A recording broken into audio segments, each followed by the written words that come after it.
है तो उसको छोड़ देना। इसलिए मैंने डीपीपी कंप्लीट नहीं करी, जहाँ पे नॉर्मेलिटी का क्वेश्चन है वहां से मैंने बंद करके रख दी थी, मैंने सोचा बाद में करूंगी। अच्छा, तो नॉर्मेलिटी का तो एक ही प्रॉब्लम होगा मेरे ख्याल से, एक या दो। सर 2 थे। हाँ, दो होंगे मैक्सिमम, दो थे। सो क्वेश्चन नंबर 5 और 6 है। हाँ, 5 और 6। नॉर्मेलिटी के। हाँ, नॉर्मेलिटी हाँ। का दो है, सिंपल से सिंपल से है वो, आज अगर होगा तो उसमें कवर हो जाएगा। उसके अलावा देख लो, 3 तक नहीं है, आगे 7 तक किसी का, 7 तक। Sir 7th question. 7th problem, 7th problem आपका है 7 है, the molality of the 15% weight by volume. Molality of the 15% weight by volume कह रहा है आपको। Solution of H2SO4 of density 1.1 gram is approximately. तो हमें मोलेलिटी निकालना है। देखो बेटा, तो मोलेलिटी है 15% by wait, weight by volume है। वेट बाई वॉल्यूम का मतलब 15 ग्राम सोल्यूट इन वॉल्यूम है, तो 100 मिलीलीटर सॉल्यूशन। हमारे पास सॉल्यूशन आ जाएगा 100 मिलीलीटर। और मोलिटी का जनरल फार्मूला लगा देंगे बेटा, मोलिटी इज इक्वल टू मोल, मोल में वेट आ गया 50 ग्राम सोल्यूट का, 15 ग्राम डिवाइडेड बाई इसका मोलर मास H2SO4 का 98 होता है, इनटू वेट ऑफ सॉल्वेंट आएगा। अब वेट ऑफ सॉल्वेंट कैसे निकालोगे, आपको वॉल्यूम दे रखा है सॉल्यूशन का, V दे रखा है और डेंसिटी भी दे रखा है। तो V और density, since you know density is equal to क्या होता है, डेंसिटी इज इक्वल टू होता है वेट अपॉन वॉल्यूम। तो आपका वेट सॉल्यूशन का कितना आ जाएगा, वेट हो जाएगा D इंटू वी। तो वेट जो है D इंटू वी, तो वॉल्यूम है 100 millilitre and density 1.1, 1.1 into 100, it means it is the 110 gram. Total solution 110 ग्राम, ये सॉल्यूशन का है ना बेटा, सॉल्यूशन का टोटल वेट आ गया 110 ग्राम, बट यहाँ रखते हैं wait of solute, solvent, weight of solvent. तो वेट ऑफ सॉल्वेंट और ग्राम में होगा तो ऊपर 1000 आ जाएगा। Now 15 upon 98, wait of solvent कैसे रखोगे, टोटल सॉल्यूशन का वेट 110 ग्राम, उसमें से 15 ग्राम जो आपका ये आ गया सोल्यूट छोड़ दो, तो ये आ जाएगा 100 माइनस 15, ये सॉल्वेंट का वेट ग्राम में है, 1000 लगा दोगे, कैलकुलेट कर लोगे। सर इसका आंसर 1.6 आ रहा था।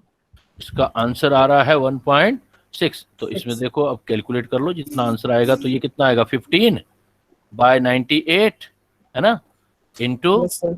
1000 एंड 110 बाय 95 हो गया ये। Yes sir. ये 95 हो गया, ये 98 है, ये 95 है। तो जो आपके ऑप्शन जो एक्यूरेट जो कैलकुलेट करोगे वही आपका आंसर आ जाएगा। अप्रोक्सीमेट अगर देखें तो 100, ये 100 है तो 1.5 के आसपास आएगा अप्रोक्सीमेट, लेकिन नीचे वाली चीजें जो है कम है, तो 1.5 से कुछ आपका ज्यादा हो जाएगा, थोड़ा सा ज्यादा आंसर हो जाएगा। 1.6। हाँ, 1.6 है तो 1.6 ले लेंगे। और आपका अगर इसके अंदर अब ऑप्शन में 1.6 दिया हुआ है या आंसर गलत दिया हो ना, तो जब आप डीपीपी करते हो बेटा, यस सर।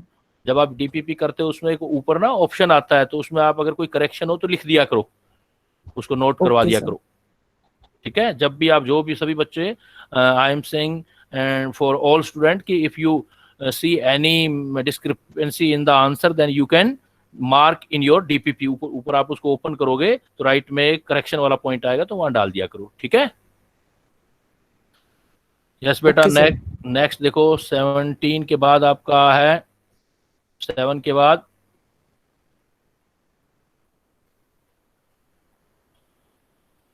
8 से लेके आपका 10 तक प्रॉब्लम, 8 to 10, 8 से 10 तक 9, 9 सर देखो 8। आपको, 8 क्या कह रहा है, 20 millilitre 0.1 molar and 30 millilitre 0.2 molar and 30 millilitre 0.3 molar solution of oxalic acid. देखो सेम सॉल्यूशन है आपका, सेम सर सॉल्यूशन में हम, इसमें जो हाँ सर बोलो। इसमें जो वॉल्यूम रखे हैं वो 20 दे रखे हैं, 30 दे रखा है और 30 हाँ दे एक, रखा है। अगर इसका सम हाँ करेंगे तो एक, ये तो 80 होगा, फिर 100 कैसे हो जाएगा। नहीं उसने कह दिया बाकी वाटर मिला के 100 कर दिया हमने, हमारे तो फार्मूला ये है ना, नंबर ऑफ मोल पहले वाले सेम सोल्यूट है तो for same N1 plus N2 plus N3 N3 और is equal to total N। तो N1 क्या हो जाएगा, मोलरिटी इंटू सर आ वॉल्यूम गया, M1। सर आ गया। डिड यू गेट डिफरेंस क्या है, सिर्फ यहाँ पर molarity yes final and volume final. Final if given is 100 then you can 100, और नहीं दिया होता देन आप इसका ऐड करके लिख देते। क्लियर। नेक्स्ट बेटा आपका 9 वाला प्रॉब्लम भी कह रहे थे, ये मैंने देखो डायरेक्ट शायद लास्ट में फार्मूला लिखवाया था ना मैंने, मोलरिटी और पीपीएम वाला।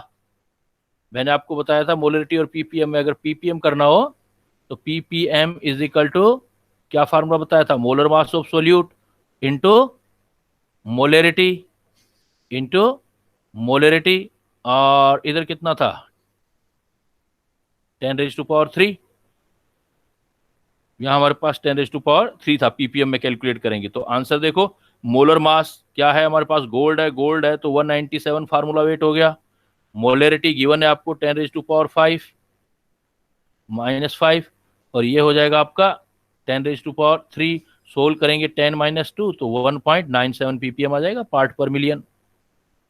तो डायरेक्ट मोलरिटी से मैंने एंडिंग में फार्मूले बताए थे, परसेंटेज हो तो 10 से डिवाइड कर देना, पीपीएम हो तो 1000 m और m डैश को। क्लियर बेटा। नेक्स्ट चलो देखो, नेक्स्ट आपका 10 तक किसी का और 10 नंबर प्रॉब्लम तक। सर ये 10 वाला 10 अभी करते हैं बेटा। 10 में देखें आप, what is the molarity of sulfate ion in aqueous solution that contain 34.2 ppm of aluminium sulfate। तो पहले तो हम एल्यूमिनियम सल्फेट का ही मोलरिटी निकाल लेते हैं। पहले मोलरिटी निकाल लो इसका साल्ट का। तो मोलरिटी ऑफ साल्ट कैलकुलेट करोगे तो आपको पीपीएम में दे रखा है, तो मोलरिटी हमें कैलकुलेट करना है तो again we can use above formula, PPM is equal to molar mass वाला। So PPM is equal to m dash m into 1000। Now PPM जो है आपका 34.2 दे रखा है, m डैश मोलर मास सारे का निकालो, एल्यूमिनियम सल्फेट का 342 आ जाएगा। मोलरिटी कैलकुलेट करना है इंटू 10⁻3। ये किसका ले रहे हैं पहले, फॉर सॉल्ट। तो सॉल्ट के लिए करोगे तो ये 10 आ गया आपका, तो देखो कितना आ गया ये 342.1 1/10 10 तो कितना हो गया 1/100 0.01 मोलर हो गया, 0.01 मोलर हो गया। बट 0.01 मोलर तो बेटा हमारा साल्ट है। अब इस साल्ट के फार्मूले में देखो उसमें सल्फेट आयन कितना टाइम है आपके पास, तो सल्फेट आयन का फार्मूला देखो सॉल्ट का, what is the formula, Al2SO4 thrice. It means अगर जितना ये साल्ट होगा उसका 3 टाइम्स सल्फेट आयन है, because we want to molarity of sulphate ion only and sulphate ion 3 times of salt. So sulphate ion का molarity देखेंगे हम तो 3 टाइम्स जो आपने साल्ट का निकाला है।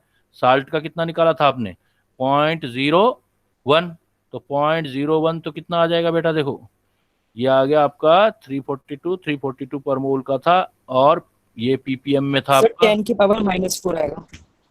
ये -4 आ रहा है इधर, 10 की पावर -4 ये टोटल। अच्छा ये पावर 3 है, यस सर 10 4 हो जाएगा, फिर ये पावर 3 है तो 10 मोलरिटी जो आएगा 10⁻⁻⁴, तो -4 से मल्टीप्लाई कर देंगे 3 टाइम्स हो जाएगा। तो sulphate ion 3 times of molarity of salt. Clear. Next बेटा आ जाओ आप 11 से लेके 13 तक किसी का प्रॉब्लम, 11 से लेके 13 तक, 11 to 13 anybody any problem, 13 तक नहीं है तो नेक्स्ट आ जाओ 14 15 में किसी का प्रॉब्लम, 14 15 14 एंड 15 में बेटा बाकी स्टूडेंट भी बेटा पूछा सर करो। 14th जो सिर्फ ये 14th क्वेश्चन दो स्टूडेंट डिस्कस करते रहते हैं, एक ये बच्चा जो बोल रहा है, क्या नाम है आपका, शुभम है ना बेटा, sir Akash Akash, yes sir हाँ आकाश, आकाश और Yes, नेक्स्ट sir. शुभम, और एक वो गर्ल्स पूछती रहती है, उसका क्या नाम है बेटा तुम्हारा गर्ल्स जो आप बात करते हो, सर शर्मीन। शर्मीन शर्मीन, हाँ एक ये शर्मीन पूछती रहती है, बाकी बच्चे जितने भी सुन रहे हो बेटा, बहुत जरूरी Yes, sir. होता है डिस्कस करना, बहुत जरूरी होता है, आप लोग भी डिस्कस किया करो। If you can not see interest in your discussion, it mean या तो आप काम कर नहीं रहे हो या सिर्फ थ्योरी थ्योरी कर रहे हो बेटा, उससे कैसे काम चलेगा फिर। इसलिए डीपीपी जरूर सोल्व किया करो, थ्योरी याद किया करो, तभी हमें पता लगा। कौन सा बेटा था, 10th 15 नंबर था किसी बच्चे का? Sir, 14. 14. The Yes, sir. amount of solute required to prepare 10 decimeter cube of decimolar solution. देखो, what will be given? Decimolar solution. It means molarity is given. DEC DEC का मतलब होता है 10, I लगा देंगे तो 1/10, डेसी होता है 1/10. It means molarity of solution is 1/10. And volume given है आपको, volume है 10 decimeter cube, 1 decimeter cube and 1 liter are equal quantity. So you can say that volume is 10 liter. Volume and molarity both are given. We know that number of mole is equal to होता है molarity into volume in litre, एक ये formula है। और आपको निकालना क्या, amount of solute, again दूसरा मोल का फार्मूला निकाल लो, और मोल इज इक्वल टू होता है weight upon molar mass. Now we compare moles this and this one, then देखो मोलरिटी आपके पास आ गया 1/10, वॉल्यूम गिवन है आपके पास 10 लीटर, वेट कैलकुलेट करना चाहते हो, and molar mass of solute देसी molar, the amount of solid. Mole में ही आंसर निकालना, आगे जाने का रिक्वायरमेंट नहीं है, इतना ही निकालो बस, वेट नहीं पूछ रहा वो, सिंपल मोल कह रहा है। तो mole 1/10 into 10 it means 1 mole. तो number of Okay, mole sir. Is equal to molarity into volume. Then Yes, बेटा अप टू 15 तक any other problem for you, clear? Yes, let continue. तो आज जो बच्चों हम क्लास करेंगे, today I will share with you about the normality and equivalent weight, कुछ terminology हम करेंगे, and equivalent concept. First of all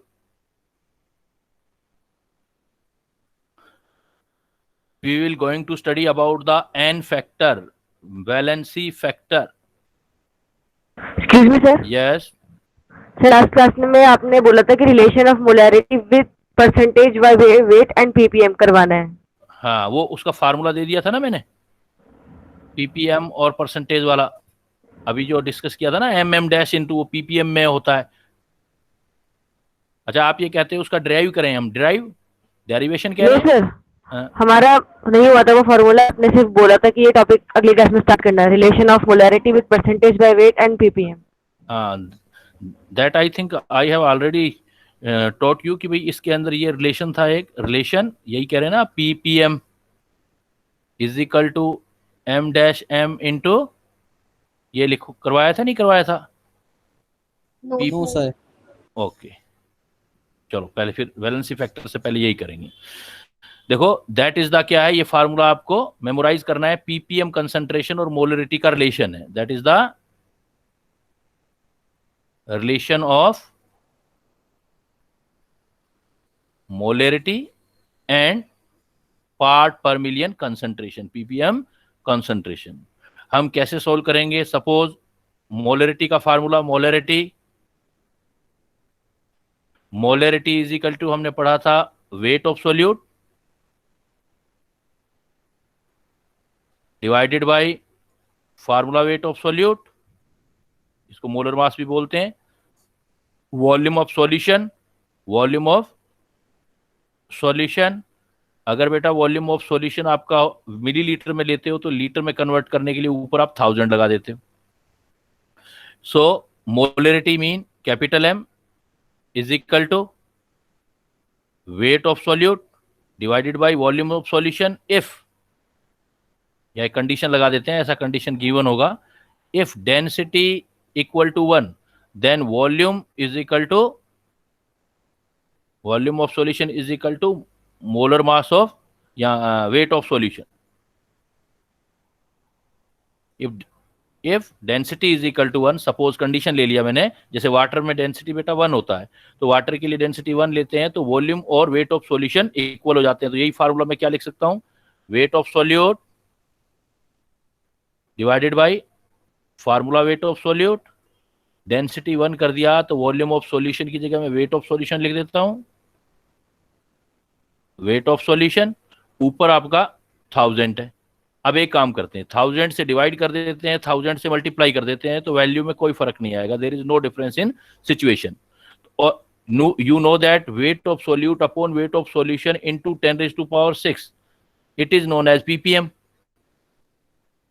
it is known as ppm. So molarity m is equal to ppm divided by molar mass of solute into 10 raised to power 3। तो आप direct भी use कर सकते हो, जैसा अभी एक दो न्यूमेरिकल में we have already used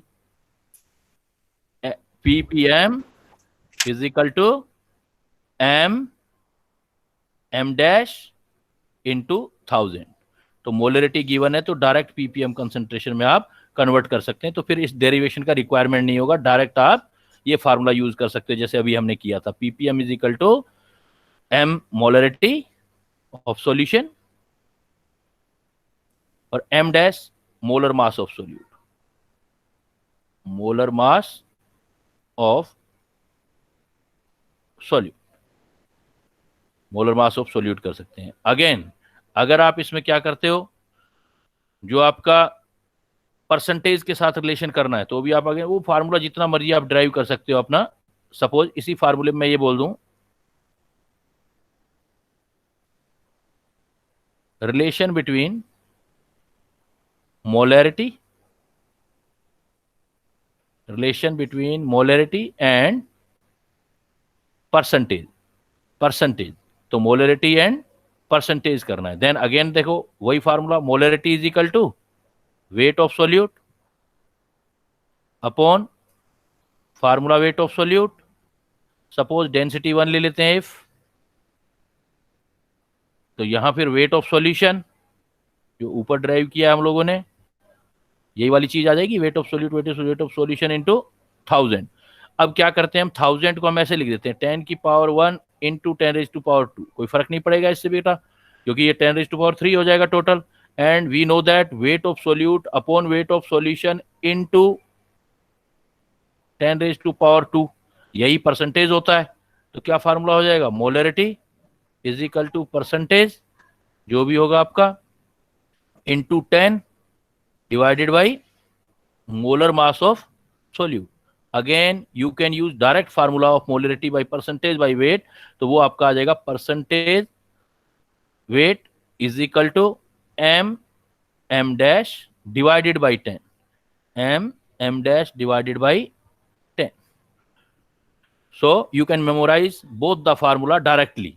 How? ppm is equal to molar mass of solute and molarity into 1000, but percentage by weight is equal to molar mass of solute and molarity of solution divided by 10, here divided by the 10 and here divided by the 1000। So direct आप इनका use कर सकते हो फार्मूलों का। अगर आपको ppm दे रखा है तो मोलरिटी में कन्वर्ट कर दो, तो आप शॉर्टकट में हो जाएगा, सीधा इस फार्मूले से हो जाएगा, अदरवाइज आपको 2-3 फार्मूले बनाने होंगे। क्लियर बेटा, मोलरिटी का रिलेशन पीपीएम के साथ और एमएम डैश के साथ। Yes sir.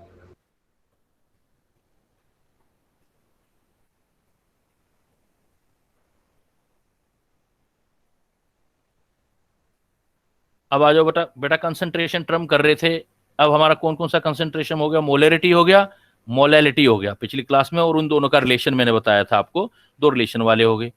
Other concentration term करते हैं फिर हम, suppose mole fraction, mole fraction, mole fraction को हम काई से रिप्रेजेंट करते हैं, किसी भी सॉल्यूशन में किसी एक कंपोनेंट के मोल divided by total number of मोल से डिवाइड कर दो, divided by total number of mole, तो मोल फ्रैक्शन आएगा। एन आई का मतलब mole of one species in mixture,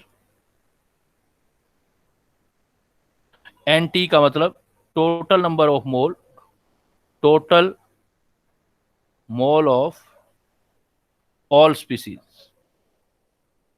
total mole of all species in mixture. तो आप इसको अब और फार्मूले क्या क्या बना सकते हो देखो आप, और मोल फ्रैक्शन में इधर भी मोल है यहां भी मोल है, देखो डिनोमिनेटर और नोमिनेटर दोनों में ही मोल आ रहे हैं, तो मोल वेट से बनता है, और जहां वेट होता है वो टेम्परेचर पर डिपेंड नहीं करता। दूसरा ये भी मोल है ये भी मोल है, तो कोई यूनिट नहीं बनेगा। तो मोल फ्रैक्शन की क्या क्या स्पेशलिटी हुई, ये कॉन्सेंट्रेशन यूनिटलेस होगा, unitless concentration term, mole fraction is the unitless concentration term बेटा, पहला पॉइंट। दूसरा पॉइंट मोल फ्रैक्शन क्या है, मोल फ्रैक्शन जैसे देखो मोल परसेंटेज, तो टोटल परसेंटेज 100 में देखते हो आप, और मोल फ्रैक्शन मतलब 1 में कितना पार्ट है वो देखते हैं हम। तो यूनिटलेस है कंसंट्रेशन, और टेम्परेचर इंडिपेंडेंट है, टेम्परेचर इंडिपेंडेंट, तो ये टेम्परेचर पर डिपेंड नहीं करेगा। और तीसरा, अगर मोल परसेंटेज होता then we can say that maximum percentage in 100, and fraction जो होता है मैक्सिमम फ्रैक्शन 1 होता है। तो आपका जितने भी किसी चीज में मोल होंगे तो सम ऑफ ऑल या sum of mole fraction, sum is of, 1. yes, mole fraction, sum of mole fraction of all species in mixture is 1। जैसे परसेंटेज 100 होता है, ऐसे फ्रैक्शन भी जो होगा वो आपका 1 रहेगा। सपोज मैं आपसे ये बोल दूं कि मेरे पास दो मिक्सचर हैं, जैसे एक मेरे पास क्या है, वाटर है, एक केमिकल, और एक एथेनॉल है, इन दोनों का मिक्सचर ले लिया। तो मैं सपोज बोल दूं इसका मोल फ्रैक्शन जो है एक्स, जो वाटर है, तो जो भी आपका मोल फ्रैक्शन आएगा उन दोनों का सम बेटा आपने 1 करना है हमेशा, ऑलवेज। जैसे मैं कह दूं वाटर का मोल फ्रैक्शन दिया हुआ XH2O 0.2 है, और आपको इसका मोल फ्रैक्शन निकालना है एथेनॉल का, तो it should be keep in mind 0.8.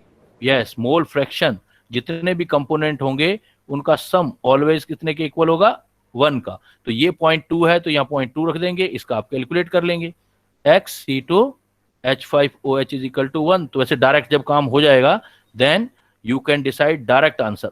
Suppose इसका 0.2 है तो इसका 0.8 आ जाएगा, 1 से ऊपर मोल फ्रैक्शन नहीं हो सकता। इस फार्मूले को आप अगेन कई तरीके से मतलब चेंज कर सकते हो, मोल फ्रैक्शन, अदर क्या हो सकते हैं, अदर फार्मूलेशन क्या हो सकता है,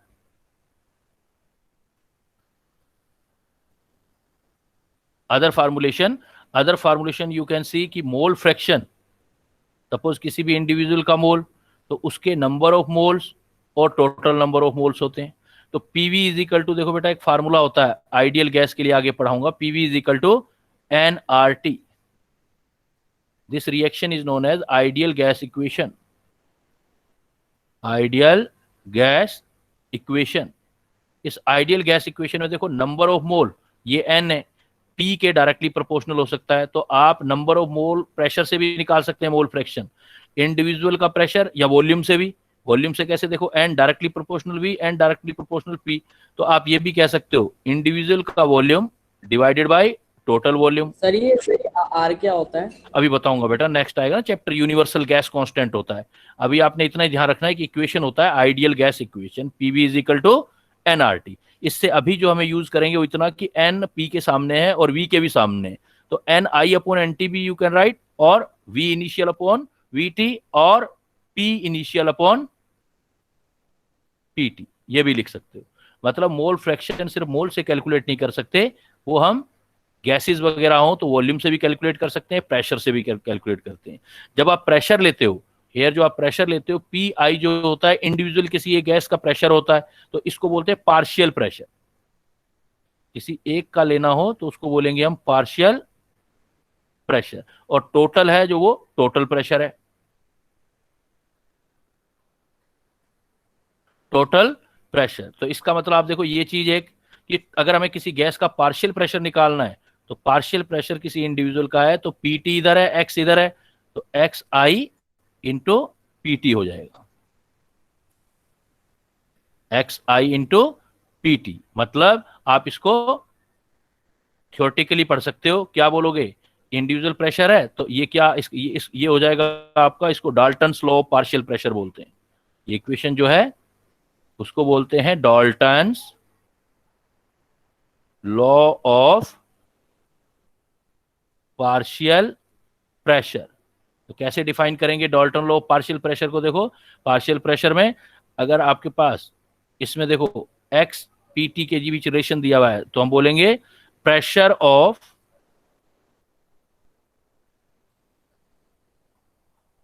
one gas in its mixture,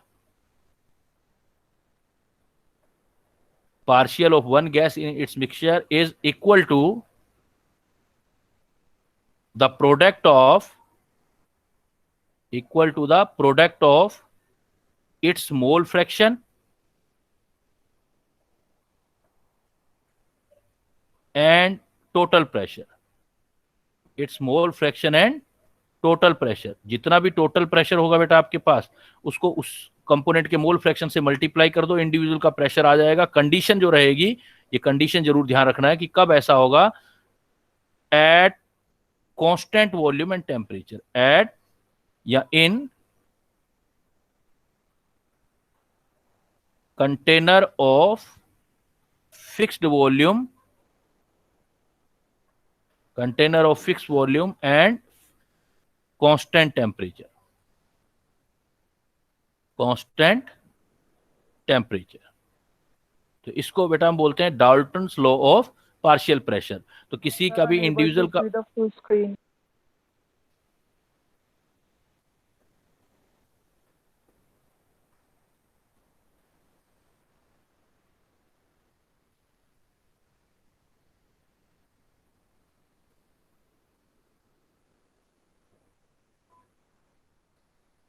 now is it able?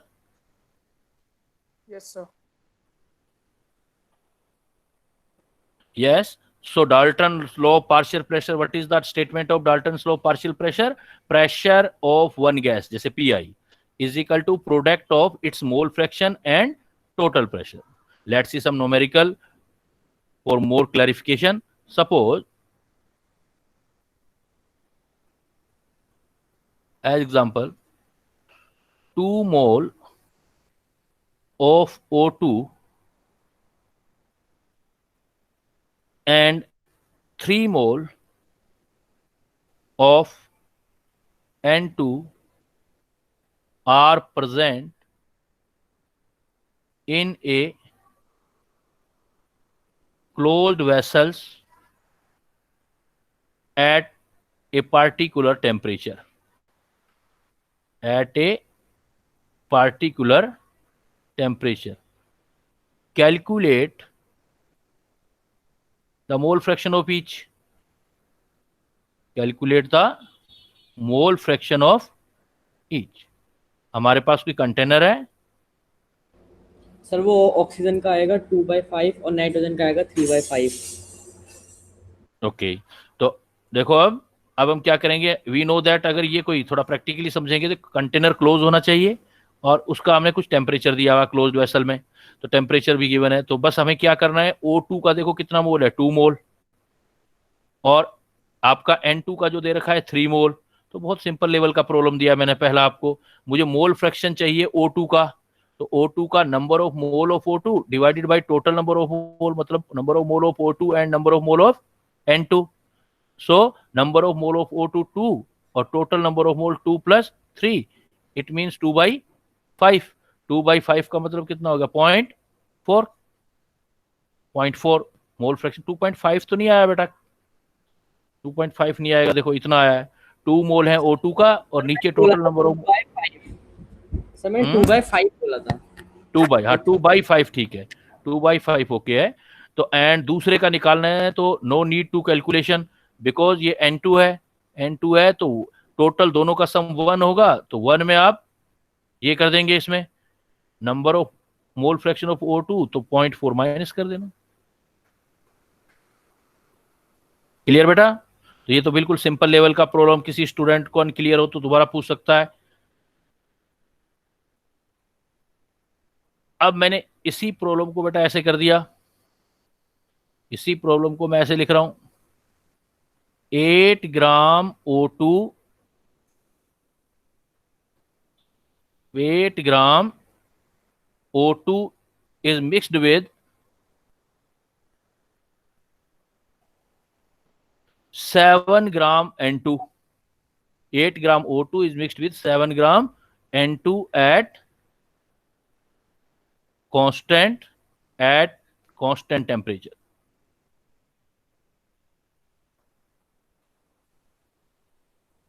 Provide the mole fraction of O2. 0.5. Provide the mole fraction of O2. Sir वो 0.5. दोनों का 0.5. 0.5 5. कैलकुलेट 1 करो। by 2. देखो 8 ग्राम O2 इसमें है, 7 ग्राम ये है, पहले आप मोल बना लो। तो फार्मूला थोड़ा सा एक लेवल मैंने इंक्रीज कर दिया। Suppose mole fraction of O2 है, मोल फ्रैक्शन ऑफ O2 है, तो number of mole of O2 divided by total mole, number of mole of O2 and number of mole of N2। And how can we calculate number of mole? Weight given है, तो 8 upon oxygen का molar mass होगा 32, तो 8 by 32, इधर भी 8 bye 32 plus nitrogen देखो 7 है और N2 का मोलर मास 28 हो जाएगा। देन आपका ये देखो कितना होगा, 8 बाई 32 हो गया तो 1/4 ये आ गया, 1/4 प्लस ये भी कितना आ रहा है 1/4। अब इसको आप सोल्व करोगे तो ये 1/4, इन दोनों का कॉमन ले लेते हैं 4, 1 + 1, 4 से 4 कैंसिल, तो कितना आ गया 1/2, मतलब कितना हो गया 0.5। एक का 0.5 है, दूसरे का भी 0.5 आ जाएगा। इवन देखो अमाउंट अलग अलग रखा था बेटा इस बार हमने, 8 ग्राम O2 is mixed with 7 gram N2, तो बट ये अमाउंट था, अमाउंट को मोल में कन्वर्ट करेंगे हम, मोल में कन्वर्ट करके फार्मूला वापस वही लगा देंगे। क्लियर? Yes sir. कर लिया बेटा, सभी ने कर लिया? आगे चलता जाऊं? Yes, sir. Yes.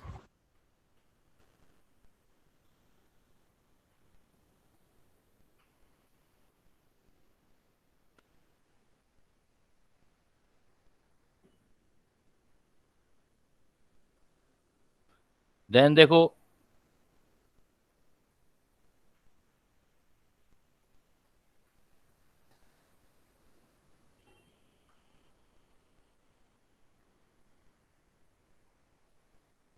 Note relation between mole fraction, relation between mole fraction of solute and molality of solution.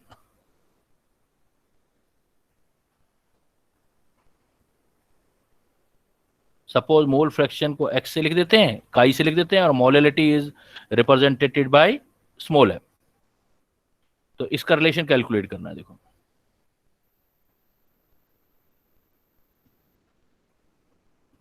Suppose mole fraction और मोलैलिटी, कुछ भी स्टार्ट कर लो आप, कहीं से ले लो, एक पॉइंट ले लो आप। Molality, molality is equal to था number of mole of solute, number of mole of solute, और डिवाइडेड बाई था molar mass of solute into ये था वेट ऑफ सॉल्वेंट। सपोज ये ग्राम में है, देन आप ऊपर 1000 लगा देते थे, तो वेट ऑफ सॉल्वेंट। अब हम क्या करते हैं, हमें number of mole of solute तो पता लग गया, number of mole of solvent को भी मोल में कन्वर्ट कर देते हैं। Since number of mole of solvent बेटा is equal to weight of solvent divided by molar mass of solvent, weight of solvent divided by, but ये हमने लिख दिया मोल, तो इसकी जरूरत कहाँ है, ये नहीं लिखना हमें। नंबर ऑफ लिख दिया, वेट लिखते तो जरूरत पड़ती, number of mole of solute बस divided by weight of solvent into 1000। Weight of solvent is equal to क्या हो जाएगा, number of mole of solvent into molar mass of solvent. Molality को सपोज स्मॉल m से लिख रहे हैं, m number of mole of solute divided by 1000 weight of solvent को लिख सकते हो आप number of mole of solvent, number of mole of solvent into molar mass of solvent. अब actually we want to convert into mole fraction, और mole fraction क्या होता है, number of moles upon divided by जो होता है total number of moles, number of moles upon total number of moles. तो हम एक काम करते हैं, एन टी से डिवाइड भी कर देते हैं टोटल नंबर ऑफ मोल से और मल्टीप्लाई भी करते हैं, इससे वैल्यू में कोई फर्क नहीं आया। ये हमने जो किया है सेल्फ किया है, सेल्फ एन टी से डिवाइड भी कर दिया, एन टी से मल्टीप्लाई भी कर दिया, बिकॉज अब क्या होगा, number of mole of solute divided by N T, number of mole of solute divided by total number of mole, तो ये तो मोल फ्रैक्शन हो जाएगा सोल्यूट का। ऐसे ही number of mole of solvent divided by N T, mole fraction of solvent हो जाएगा, देन हमारा फार्मूला ड्राइव हो जाएगा। Then we can right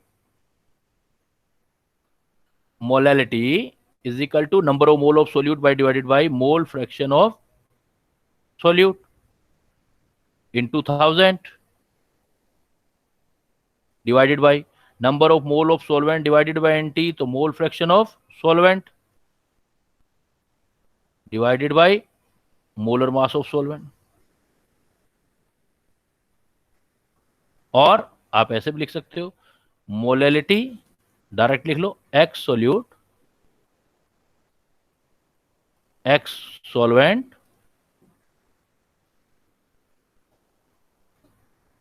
thousand molar mass of solvent. ये भी एक काफी इंपोर्टेंट फार्मूला आपका बन गया।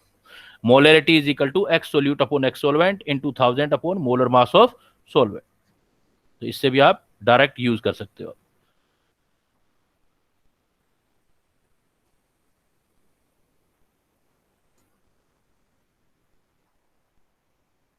Just suppose calculate the mole fraction, calculate the mole fraction of ethanol in its 1 molar aqueous solution, 1 molar aqueous solution. Calculate the mole fraction of ethanol in its 1 molar aqueous solution. It means कैसे solution दोगे इसका आप, aqueous solution है तो सबसे पहले देखो,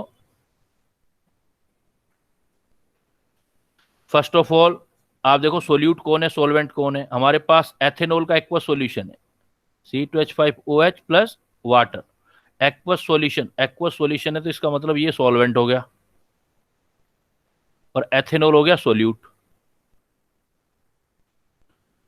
another thing which is given, molarity of solution 1 molar, molarity given है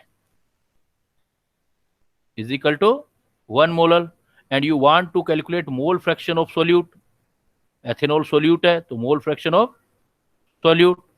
now mole fraction of solute and molarity वाला रिलेशन चाहिए हमें, तो हमें डायरेक्ट सोल्व करना है तो सीधा इस फार्मूले से जा सकते हैं, हम बोलेंगे we can say molality is equal to mole fraction of solute into 1000 mole fraction of solvent and multiplied by molar mass of solvent. You can take start from here. And now what is the value of molarity? 1 x solute. Suppose x solute को x ले लेते हैं, इसका amount x है, x solvent को भी x solute की term में लिख दें तो 1 माइनस एक्स, सपोज एक स्टेप और बढ़ा देता हूं एक बार में, बाद में फिर करते रहेंगे। x solvent को क्या लिख सकता हूं, x solute और x solvent का सम बेटा 1 होता है, तो मैं x solvent को तो लिख सकता हूं ना ऐसे, since x solute plus x solvent equal to 1, तो what is the value of x solvent? x solvent is equal to 1 minus x solute, जो आपको कैलकुलेट करना है 1000 मोलर मास ऑफ सॉल्वेंट। देखो everything is given, now only you put your values and find your answer. 1 minus x, तो 1 minus x इधर ले आओ, 1 minus x इधर हो जाएगा 1000 x solute divided by molar mass of solvent ये 18 होता है आपका, molar mass of solvent water है, तो 18 minus 18x is equal to 1000x solute का आ जाएगा। तो 18 is equal to 1018x and x is equal to 18 divided by 1018 divide कर लेंगे, जितना आंसर आ जाएगा वो हमारा x आ जाएगा सोल्यूट का। सॉल्वेंट का निकालना हो तो 1 में से माइनस कर देना। तो by this formula you can direct relate the molality of solution and mole fraction of solute or solvent। आपको बस फोकस रहना है इस फार्मूले पे, molality is equal to x solute upon x solvent 1000 upon molar mass solvent. Clear बेटा? किसी का doubt? Have you any doubt at any point? Sir एक बार दोबारा बता दो। दोबारा सुन लो। मोलिटी का फार्मूला क्या होता है? मोलिटी का न्यूमेरिकल दोबारा बताऊं या ये रिलेशन बताऊं बेटा? Sir numerical. ये न्यूमेरिकल में हमें ये क्या दिया हुआ है देखो, calculate the mole fraction of ethanol in its 1 molar aqueous solution. कहता है एथेनॉल और एक्वस मतलब वाटर का सॉल्यूशन है आपके पास, उस सॉल्यूशन की मोलिटी 1 है, आपको मोल फ्रैक्शन निकालना है एथेनॉल का। तो मोल फ्रैक्शन और मोलिटी का रिलेशन तो ये याद किया हमने, molality is equal to x solute into 1000 upon x solvent into molar mass of solvent. इसमें देखो molality is equal to x solute into 1000 x solvent into molar mass solvent. अब आप एक्स सोल्वेंट की रिक्वायरमेंट तो है नहीं हमें, लेकिन हमें ये तो we know that x solute और एक्स सोल्वेंट का सम होगा 1। तो ये एक्स सोल्यूट रखा, नीचे भी एक्स सोल्यूट की फॉर्म में रख दिया। तो एक्स सोल्यूट क्या लिख सकते हो आप? X solute is equal to 1 minus x solvent, या आप एक्स सोल्वेंट की जगह क्या लिख सकते हो? एक्स सोल्वेंट। अगर सोल्वेंट यहीं रहने दूं तो एक्स उधर चला जाएगा, तो 1 माइनस एक्स सोल्यूट हो जाएगा। क्लियर? तो यहां मैंने सोल्वेंट की जगह भी क्या लिख दिया? 1 minus x solute into 1000 into molar मास। अब मैंने उसको मल्टीप्लाई एंड डिवाइड कर दिया, 1 की जगह 1 ही रखा, इसको अगर इधर ले जाऊंगा तो 1 से मल्टीप्लाई करूंगा तो 1 माइनस एक्स ही आएगा। ये is equal to x solute को 1000 से लिखूंगा तो 1000 एक्स सोल्यूट हो जाएगा, और मोलर मास ऑफ सोल्वेंट रखूंगा तो वो 8 आ जाएगा। मोलर मास बिकॉज वाटर है, वाटर का फार्मूला वेट जो होता है वो 18 होता है। वो रख के आगे मैंने फिर इसको 18 को इधर ले गया तो मल्टीप्लाई 1 से भी होगा, x से भी होगा। 18 माइनस 18x इंटू 1000x। अब x वाली टर्म दूसरी साइड ले गए हम, 18 इज इक्वल टू 1000x में 18x ऐड करूंगा तो 1018x आ जाएगा। अब x निकालना है, ये यहाँ मल्टीप्लाई हो रहा है, इसको इधर से इधर लेके आऊंगा तो डिवाइड में चला जाएगा, 18 बाई 1018 हो जाएगा। क्लियर? Yes sir. सर हाँ सर रिलेशनशिप भी समझा दीजिए एक बार। रिलेशनशिप ऊपर से ऊपर वाला डिराइव कैसे हुआ ये समझाऊं? सर ये देखो, हमें रिलेशन निकालना है, सपोज हमें रिलेशन निकालना है कि मोलिटी में और मोल फ्रैक्शन में, मोलिटी सॉल्यूशन की होती है, मोल फ्रैक्शन सोल्यूट का होता है, रिलेशन निकालना है। तो हमने लास्ट क्लास में मोलिटी का फार्मूला पढ़ा था, molality is equal to number of mole of solute divided by weight of solvent. Gram में है तो ऊपर 1000 आएगा। Clear? Do you got it? Molality equal to N solute upon weight solvent to 1000। Yes sir. Clear है? या अब now ये देखो, मोलिटी एम हो गया, number of mole of solute into 1000 हो गया, वेट ऑफ सॉल्वेंट ये है। वेट ऑफ सॉल्वेंट क्या निकाल सकते हो? किसी का भी मोल, जैसे सॉल्वेंट का mole is equal to weight upon molar mass होता है, then weight of solvent is equal to mole of solvent into molar mass of solvent लिख सकता हूं। तो मैंने ये चीज हटा दी और वेट ऑफ सॉल्वेंट की जगह उसको number of mole of solvent into molar मास लिख दिया। यहां तक clear? Yes sir. Wait of solvent ये।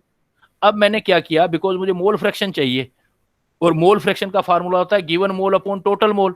तो मैंने total number of mole assume कर लिए, एन टी है, एन मतलब मोल, टी मतलब टोटल। एन टी से मैं इस चीज को मल्टीप्लाई भी कर देता हूं, इस चीज को डिवाइड भी कर देता हूं, देन कोई फर्क नहीं पड़ेगा इस रिलेशन में। जैसे 3 से मल्टीप्लाई भी कर दें, 3 से डिवाइड कर दें तो कोई फर्क नहीं होता है ना? नो कर सर। सकते हैं ऐसा? Yes sir. हाँ।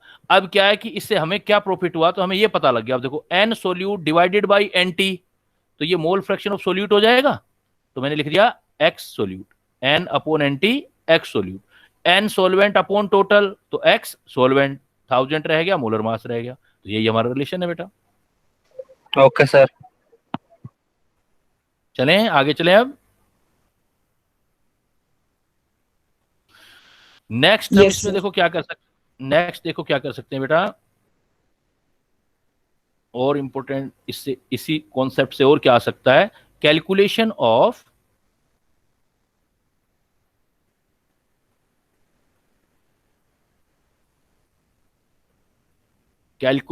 Of average molar mass, average molar mass and its relation with mole fraction।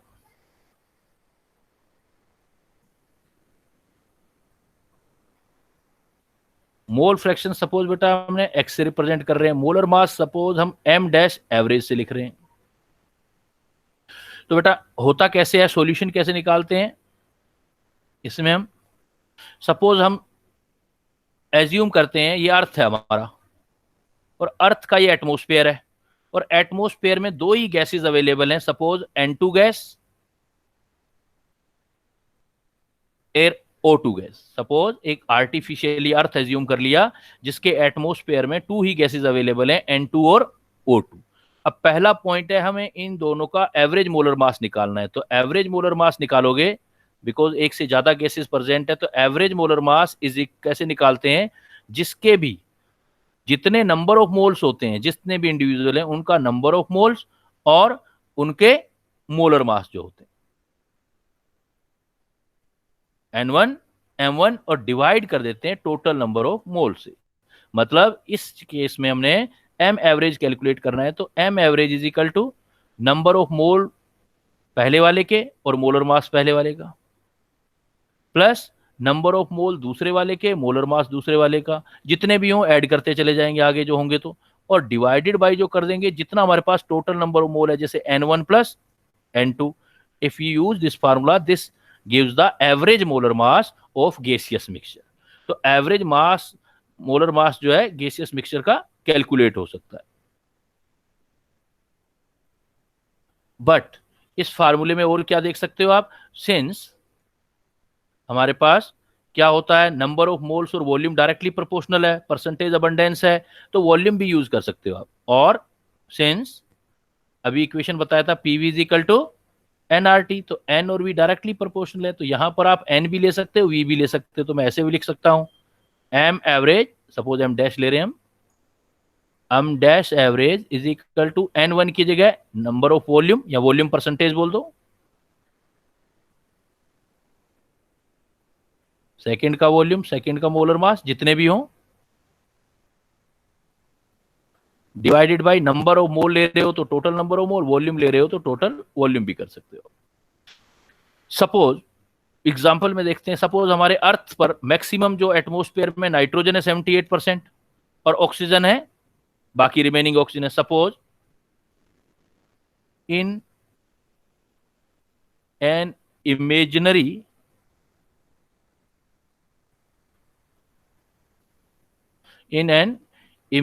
planet, atmosphere contain 78% nitrogen gas by volume and remaining of oxygen। Calculate the molar mass of air। Calculate molar mass of air। Suppose एक planet है हमारे अर्थ जैसा ही है, उसमें nitrogen जो है हमारे 78% है, but by volume, because volume use करोगे या नंबर ऑफ मोल यूज करोगे। नाइट्रोजन 78% है, रिमेनिंग ऑक्सीजन है, तो इस जहां जो एयर है जो नाइट्रोजन और ऑक्सीजन की बनी हुई है उसका मोलर मास क्या होगा, इट मीन्स ये एवरेज मोलर मास है। जब if more than one component are present then we can say that the molar mass is the average molar mass. तो हमारी अर्थ के आसपास का एवरेज मोलर मास आ जाएगा कैसे? तो molar mass average is equal to first वाले का volume percentage V1 M1 suppose oxygen के लिए, plus V2 M2 suppose nitrogen के लिए, divided by total volume. V1 volume है 78% नाइट्रोजन, पहला क्या लिया, पहला कोई सा ले लो, ये V1 लिया है सपोज ऑक्सीजन, तो ऑक्सीजन ये 78 नाइट्रोजन है, तो उसका कितना आ जाएगा बेटा 22 जो परसेंटेज 15.44 22 इंटू मोलर मास आ गया 32, वो दूसरे का वॉल्यूम रिमेनिंग हो गया 78 और मोलर मास हो गया 28 डिवाइडेड बाय टोटल वॉल्यूम। देखो V1 V2 ये 22 और 78 तो 100 हो गया ये। अब सोल्व कर लो, कितना आया बेटा एवरेज मोलर मास? 28.8 28.8 मतलब अप्रोक्सीमेट 29 के आसपास आ गया, 28 मतलब 29 के आसपास आ गया। तो do you realize the question कि सपोज एग्जाम में कभी प्रॉब्लम आ जाए कि जो हमारा एटमॉस्फेयर है, एयर है जो उसका आप मोलर मास बताओ, तो यही तो आएगा बेटा 29 के आसपास, क्योंकि अप्रोक्सीमेट हमारी जो नेचर है उसमें 78% नाइट्रोजन है, कुछ ऑक्सीजन है और रिमेनिंग कुछ थोड़ी बहुत और गैसेज हैं जैसे हीलियम, आर्गन। तो अप्रोक्सीमेट आपको आंसर लगाना है। तो एक कोई बच्चा स्टूडेंट सोचेगा सर ये तो देखो रट्टे का क्वेश्चन आ गया, एयर का मोलर मास हमें कैसे पता है? लेकिन अगर आपने कैलकुलेट किया हुआ है, ऐसे आपने चीजों को समझा हुआ है, कॉन्सेप्ट क्लियर है, तो कोई रट्टे का नहीं है। ये हमें फोर्थ क्लास से पढ़ते आ रहे हैं कि नाइट्रोजन 78% है हमारे नेचर में और बाकी जो है 21% ऑक्सीजन है और थोड़ी बहुत गैसेज हैं। तो अगर हमें ये अमाउंट पता हो तो हम कैलकुलेट कर सकते हैं। तो जब भी हमें एवरेज मोलर मास निकालना हो तो हम इस टाइप से कर सकते हैं।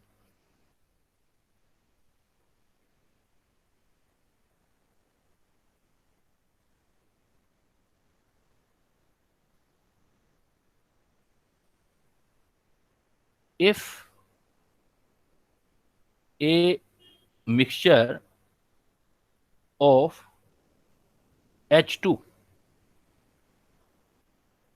and helium contain 40% by mass of helium,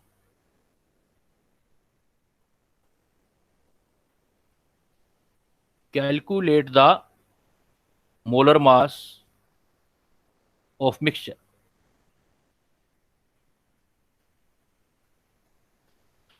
calculate the molar mass of mixture. अब ध्यान देना यहां पर हमें बाई मास दिया हुआ है, क्वेश्चन यही अटका दिया मैंने कि मैंने वॉल्यूम नहीं दिया, नंबर ऑफ मोल्स नहीं दिए, मास दे दिया। तो 40% बाई मास ऑफ हीलियम है। तो इट मींस हमारा फार्मूला क्या होगा? हमने तो मोलर मास एवरेज ये किया था बेटा, average molar mass number of mole पहले के M1 पहले का प्लस नंबर ऑफ मोल दूसरे के और मोलर मास दूसरे का divided by total number of moles, divided by total number of moles मतलब N1 प्लस N2। तो अब बेटा आपको कैलकुलेट करना पड़ेगा। कैसे कैलकुलेट करोगे? वेट तो डायरेक्ट नहीं है लेकिन नंबर ऑफ मोल्स तो है, तो N1 कैलकुलेट करोगे। तो N1 क्या होता है? जो भी हमारे पास वेट है W1 और उसका मोलर मास पहले वाले का जिसको भी ले लो। तो उन सब फार्मूलों से इसी तरह आप सिमिलरली N2 भी निकालोगे। N2 जो हो जाएगा दूसरे का वेट हो जाएगा, दूसरे का मोलर मास हो जाएगा। जैसे हीलियम का उसने कह दिया 40% मास है, सपोज 40 ग्राम है, तो टोटल 100 हो गया। हीलियम 40 ग्राम है तो हाइड्रोजन आपने जो है वो 60 ग्राम ले लेना है। अब सोल्व करना है आपने इसको। अब आपका ये सॉल्यूशन बनेगा इसका और फार्मूला भी बनेगा। तो देखो फार्मूला बना लेते हैं। N इज इक्वल टू होता है W/M1। तो मैं लिख सकता हूं M एवरेज N1 की जगह W1/M1 into M1 plus N2 W2/M2 into M2 divided by W1 फिर M1 प्लस W2/M2। आपसे डायरेक्ट ये फार्मूले पूछे जा सकते हैं।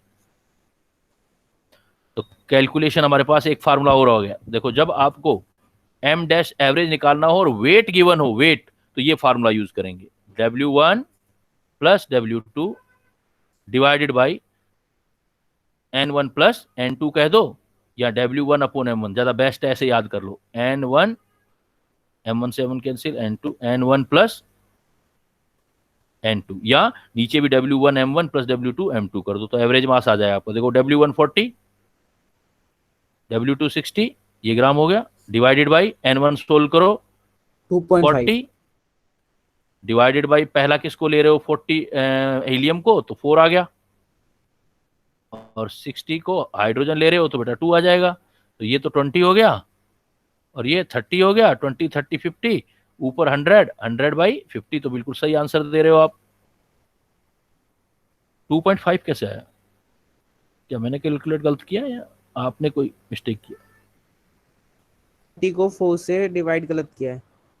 कहाँ? इधर ये 4 से किया, यहाँ क्या आएगा 10 आएगा, ये 10 और ये कितना आ रहा है 30, तो कितना हो गया हमारे पास 40 100 और 30 और 10 40, तो ये 2.5 आ जाएगा। एवरेज मोलर मास 2.5। तो percentage by volume and number of moles आए तो ऊपर वाला फार्मूला करना है, और ये वाला आए तो आपको जो वेट परसेंटेज दे दे तो फिर ये वाला फार्मूला याद निकालना है। Even if mole fraction is given, x is given, then देखो आप यही डायरेक्ट फार्मूला बना सकते थे, m average n1 m1 plus n2 m2 upon n1 plus m2, तो क्या फार्मूला यूज कर सकते थे, m dash average n1 m1 plus n2 m2 divided by total number of moles. तो टोटल नंबर ऑफ मोल्स में m dash average, तो n1 upon n1 m1 upon nt, इधर plus n2 m2 upon nt लिख सकते हैं, अलग अलग करके लिख सकते हैं, और n1 upon nt mole fraction होता है, तो m dash average n1 upon nt total number of मोल है तो मोल फ्रैक्शन हो जाएगा, फर्स्ट वाले का मोल फ्रैक्शन m1, सेकंड वाले का मोल फ्रैक्शन m2, तो ये भी यूज कर सकते हैं। तो देखो बच्चों मैंने कितने फार्मूले बता दिए आपको कि मोल फ्रैक्शन का बेसिक फार्मूला याद करके मोल फ्रैक्शन की आप मोलेलिटी से रिलेशन कर सकते हो, एवरेज मोलर मास से रिलेशन कर सकते हो। एवरेज मोलर मास में भी बेटा देखो मैं यहां से स्टार्ट किया, डिफरेंट टाइप की प्रॉब्लम आएंगी तो आपको डेरिवेशन डिफरेंट टाइप के आने चाहिए। तो यहां मैंने देखो मोलेलिटी और मोल फ्रैक्शन में रिलेशन बताया, तो अगर आपको मोल फ्रैक्शन आता है तो मोलेलिटी कैलकुलेट कर सकते हो, मोल फ्रैक्शन से मोलेलिटी। फिर दूसरा मोल फ्रैक्शन से आप क्या निकाल सकते हो, आप देखोगे मोल फ्रैक्शन से you can direct calculate average molar mass, ये formula average molar mass, last में मोल फ्रैक्शन अगर गिवन है तो एवरेज मोलर मास कैलकुलेट कर सकते हो, m dash average x1 m1 x2 m2। You are supposed to draw all the formula in one page in the front of your study table. उससे क्या होगा, जब जब आप देखोगे तो आपको ये फार्मूले दिखाई देंगे, तो हमेशा के लिए फिर धीरे धीरे याद होते जाएंगे।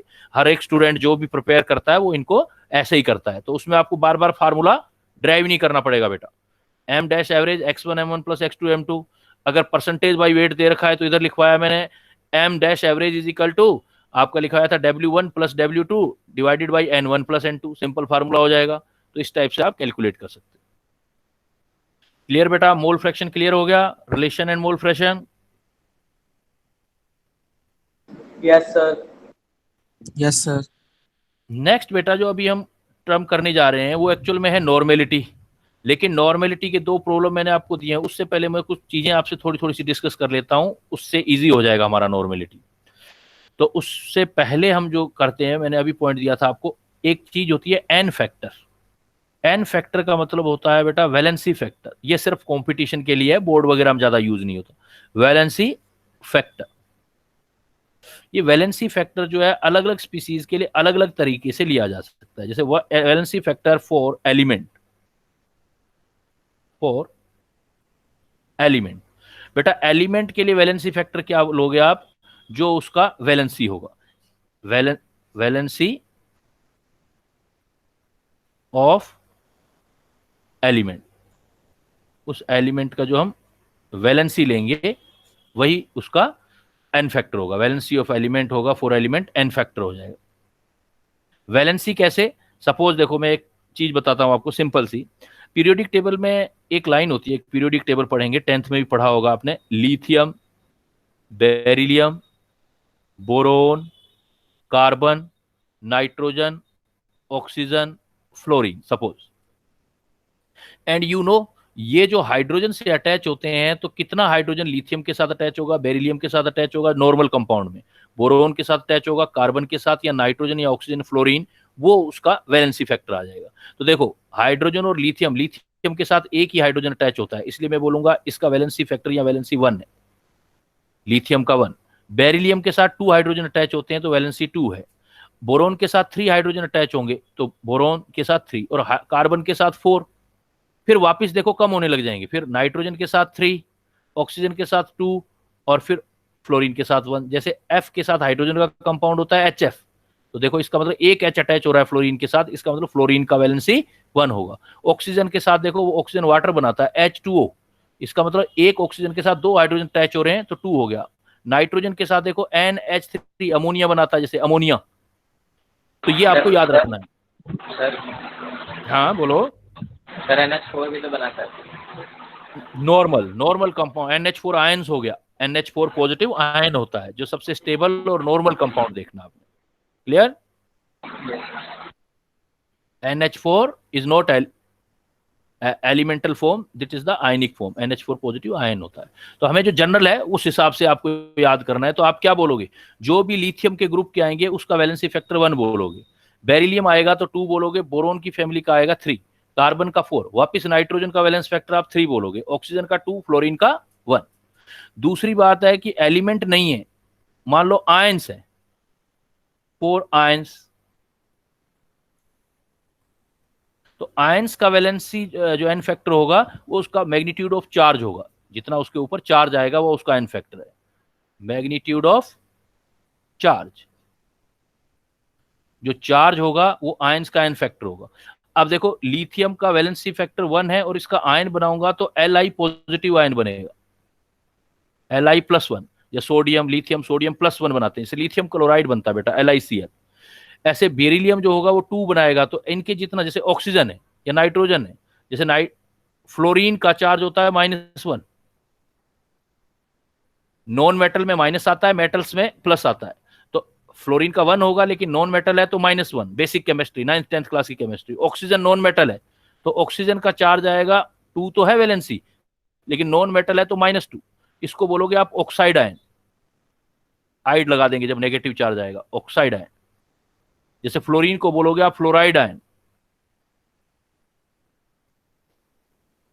फ्लोरीन को बोलोगे फ्लोराइड आयन। लिथियम को लिथियम, पॉजिटिव चार्ज होता है तो नाम में कोई चेंजेस नहीं आती, लिथियम को लिथियम ही बोलोगे, आइड नहीं लगाओगे। अमोनियम देखो पॉजिटिव चार्ज है तो अमोनियम,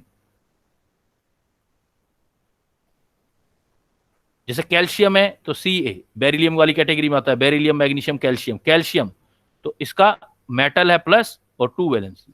तो किसी भी आयन का जो चार्ज होता है पर स्पीसीज जो चार्ज होता है वो उसका आयन फैक्टर है। अगर मैं पूछूं कैल्शियम का आयन फैक्टर क्या है, यू कैन से सर 2 है, कैल्शियम का चार्ज 2 आ रहा है और सिर्फ मैग्नीट्यूड लेना है, प्लस माइनस आयन फैक्टर में नहीं लेना है। अब एलिमेंट या आयन है, अब ये आपस में मिलके एसिड बेस या सॉल्ट बनाते हैं, एसिड बेस और सॉल्ट। देखो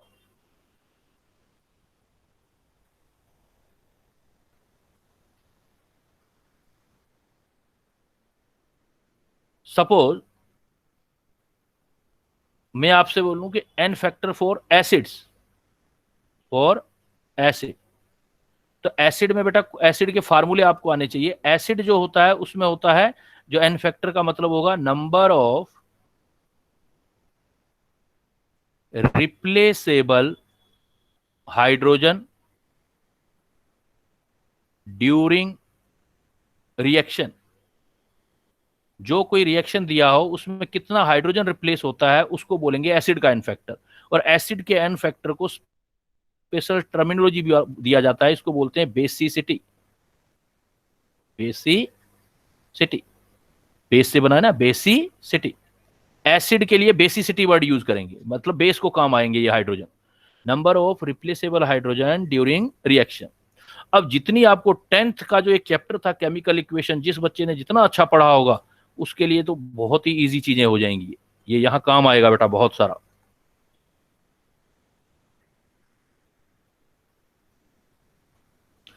अब एसिड के नाम अगर किसी को याद हो तो देखो बेटा, पहले तो मैं तो कुछ एसिड का नाम याद करने, आप आपके जो जो सबसे पॉपुलर एसिड है वो बोलो पहले, क्या क्या सुना हुआ है अपने नाम बोलो। Sulphuric acid, sulphuric acid, HNO3, acid, sir acetic acid, carbonic acetic acid, H2SO4, nitric acid, carbonic, hydrochloric acid, phosphoric acid, nitric acid.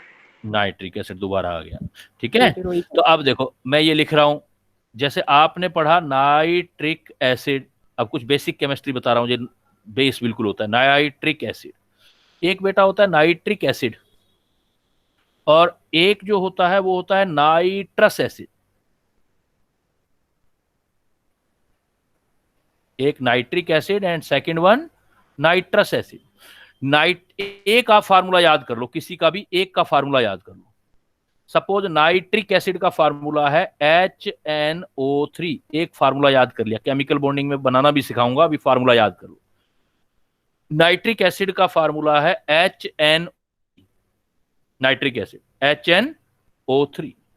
Nitrous, इक से अगर अस बनाना है तो एक ऑक्सीजन कम कर दो, तो नाइट्रिक एसिड का याद कर लिया HNO3, तो नाइट्रस एसिड हो जाएगा बेटा HNO2। नाइट्रस एसिड हो जाएगा HNO2। आपसे कोई पूछे नाइट्रस एसिड तो फार्मूला दोगे HNO2। इसमें जो रिप्लेसेबल हाइड्रोजन होंगे वो जो आपको H जितने दिखाई दे रहे हैं वो एक इसमें है, ये अपना H रिलीज कर सकता है, तो N फैक्टर एक एक हाइड्रोजन रिप्लेस कर सकता है, 1 1 आ जाएगा। एक दूसरी बेसिक बात आपकी, इसके अंदर हाइड्रोजन रिप्लेस करने के बाद आयन बनेंगे। आयन जैसे जब हाइड्रोजन ये रिलीज कर देगा वाटर में तो इसके पास आयन बनेगा NO3, एक H पॉजिटिव चला गया, इसलिए बेटा इसके ऊपर एक नेगेटिव आएगा। इसी टाइप से HNO2 का N फैक्टर 1 का मतलब 1 हाइड्रोजन को रिप्लेस कर सकता है, तो इसका फार्मूला आएगा NO2 नेगेटिव। NO2 negative. अब यहां पर एक पॉइंट ध्यान रखना बेसिक, जब भी कोई एसिड आपका आए और उससे आपने एनायन बनाया हो, अगर एसिड का सफिक्स इक है तो एनायन में 8 सफिक्स बन जाएगा, वो 8। अगर वो अस है OUS सफिक्स तो ये आइट बन जाएगा बेटा, आइट। इक वाला है, जैसे नाइट्रिक एसिड, इससे जो आयन बना है, अब ये इक जो लिया था आपने, इक नाम लिया था, अगर इसका आप आयन बनाओगे, सपोज हम आयन बनाएंगे तो आयन में ये इक वाला आयन जब भी होगा वो 8 देगा, इसलिए NO3 नेगेटिव को आप नाम दोगे नाइट्रेट आयन, नाइट्रेट आयन। अगर अस वाला है तो आइट देंगे, इसलिए NO2 नेगेटिव को नाम दोगे नाइट्राइट आयन, क्योंकि कई बार नाम लिखे हुए आएंगे और जिस बच्चे को नाम पता नहीं होगा फार्मूलों का, उसका क्वेश्चन वहीं डेड हो जाएगा। नाइट्राइट आयन, ये नाइट्रेट आयन, NO3 से जो बना है nitrate ion, N factor 1। Clear बेटा, किसी को कोई डाउट? ये केमिस्ट्री आपकी बहुत जगह काम आने वाली है, यही बेस है फर्स्ट चैप्टर का, जो आपको सारी केमिस्ट्री आपकी स्ट्रॉन्ग कर देगा। सिर्फ नोट सिर्फ आपको रटने की जरूरत नहीं है, मतलब बेसिक कॉन्सेप्चुअल आपकी सारी चीजें क्लियर होंगी। सपोज जैसे सल्फ्यूरिक एसिड सुना होगा बेटा सभी ने आपने, सल्फ्यूरिक एसिड, देखो फार्मूला नाम लिखो पहले, सल्फ्यूरिक एसिड, सल्फ्यूरिक एसिड। तो सल्फ्यूरिक एसिड का फार्मूला होता है बेटा, ये एक याद करना पड़ेगा, एक स्टैंडर्ड याद करना। सल्फ्यूरिक एसिड का फार्मूला होता है H2SO4। सल्फ्यूरिक एसिड जिसको किंग ऑफ केमिकल बोलते हैं, king of chemical sulphuric acid. अब सल्फ्यूरिक एसिड है ये, मैं कह दूं मुझे फार्मूला बताओ बेटा आप सल्फ्यूरस एसिड का। H2SO3। यस, एक oxygen, you need to take 1 oxygen less, H2SO3। तो आपसे बोला जाए sulphuric acid H2SO4, sulphurous acid H2SO3। जब हमें कोई रिएक्शन बेटा नहीं दिया गया हो, if reaction is not given, then N factor का मतलब मैक्सिमम कितने हाइड्रोजन निकाल सकता है वो लिखोगे आप। तो H2SO4 ये दोनों हाइड्रोजन रिप्लेस कर सकता है, H2SO3 भी दोनों कर सकता है। तो H2SO4 का N फैक्टर हो गया 2, सल्फ्यूरिक एसिड, सल्फ्यूरस एसिड का भी हो गया 2, बिकॉज ये 2 रिप्लेस हाइड्रोजन कर सकता है। आयन देखो, आयन बनाएंगे, दोनों हाइड्रोजन रिलीज कर देगा, तो इसका फार्मूला बनेगा SO4 2 नेगेटिव, और इसका भी बनेगा SO3 2 negative. But what is the name of these ion? ये देखो, ये किससे बना है? इक से। जो इक से आयन बनेगा वो 8 वाला होगा, that's why SO4 2 negative is known as sulphate ion. Sulphate ion, known as sulphate ion. और this one is known as, ये सल्फेट हो गया, आयन होते हैं तो sulphide ion. Sulphite ion.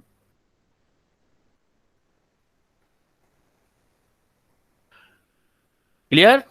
Are you getting the point clearly कि ये sulphate ion और ये सल्फाइड आयन। फिर क्या होगा, आपको ये फार्मूले रटने नहीं पड़ेंगे, आपको बनाने आ जाएंगे कि भाई ये है तो ये हो जाएगा। अच्छा, एक बात और देखो, अगर मैं आपका सिंपल एन लिख दूं, सिंपल एन अभी ऊपर किया था हमने, ये सिंपल एस लिख दूं, तो सिंपल एन या सिंपल एस, जैसे मैं लिख दूं सिंपल एन, एन की वैलेंसी 3 होती है, नॉन मेटल है, 3 नेगेटिव। ऑक्सीजन सिंपल लिख दूं, ऑक्सीजन, या सल्फर, सल्फर सिंपल लिख दूं, सल्फर ऑक्सीजन वाले ग्रुप का है, वैलेंसी 2 है, नॉन मेटल है, नेगेटिव आ गया। जब कोई अकेला एटम होता है, अकेला एटम चार्ज कितना भी हो और नेगेटिव हो तो आइड लगा देंगे, तो N3 negative mean nitride ion, nitride ion. देखो बहुत कम फर्क है, nitrate ion, nitrite ion and nitride ion, D आ गया डी। ऐसे ही सल्फर अकेला है एटम, इस पर नेगेटिव चार्ज आ गया, तो you can say name of it sulphide ion. Sulphate ion, sulphite ion and sulphide ion, फर्क आ जाएगा बेटा सल्फाइड आयन में। क्लियर? बट अब मैं क्या कह दूं आपको, मैं कह दूं ये आपकी एक रिएक्शन दे दी, H2SO4। H2SO4 बेटा रिएक्ट करके बना रहा है NaHSO4, NaHSO4, H2SO4 NaH में। अब मुझे इसका एन फैक्टर बताना है। 1 होगा बेटा, क्यों? बिकॉज अभी उसने रिएक्शन दे दिया, कहता है ये यहां से यहां तक ही पहुंचा है। अब यहां पर तो 2 हाइड्रोजन थे रिप्लेस होने के लिए, यहां तो अभी एक ही है, 1% है, इसका मतलब एक अभी निकला नहीं है, तो यहां से यहीं तक रिएक्शन गया है, इसलिए हमने बोला है number of replaceable hydrogen during the reaction. Reaction दे रखी है तो जितने हैं उतने निकालो, तो H2SO4 का इन फैक्टर यहां पर 1 आ जाए। क्लियर? अगर कुछ नहीं दिया हुआ है तो H2SO4 का इन फैक्टर 2 हो जाएगा। नेक्स्ट एग्जांपल देखो, सपोज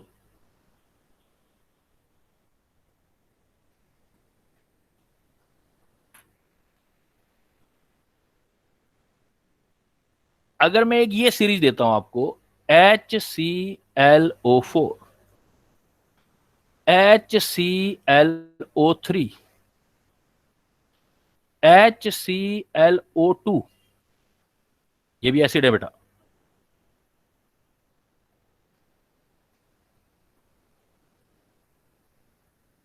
HClO4, HClO3, HClO2, ये भी मैंने आपको एग्जांपल दे दिया।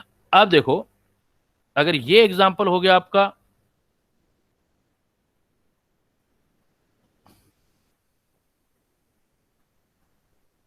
एक केमिकल और होता है HClO, इसमें आप कोई एक याद कर लो, एक, बाकी आपको रेफरेंस पॉइंट देने। सपोज ये मैं याद करा देता हूं, एक, इसका नाम होगा बेटा, जब 4 ऑक्सीजन आ जाए क्लोरीन के साथ, तो इसका नाम होता है पर क्लोरिक एसिड, पर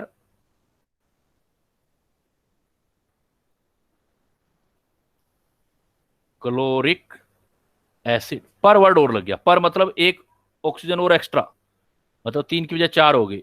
अब एक ऑक्सीजन कम है तो पर हटा दो, तो इसका नाम हो जाएगा क्लोरिक एसिड।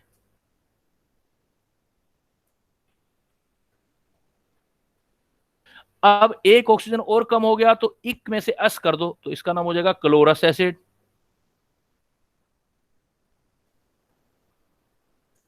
अब एक ऑक्सीजन और कम कर दिया तो हाइपो, हाइपो का मतलब डाउन होता है, हाइपर, ये एक्चुअली हाइपर से बना हुआ है, हाइपर का मतलब ज्यादा।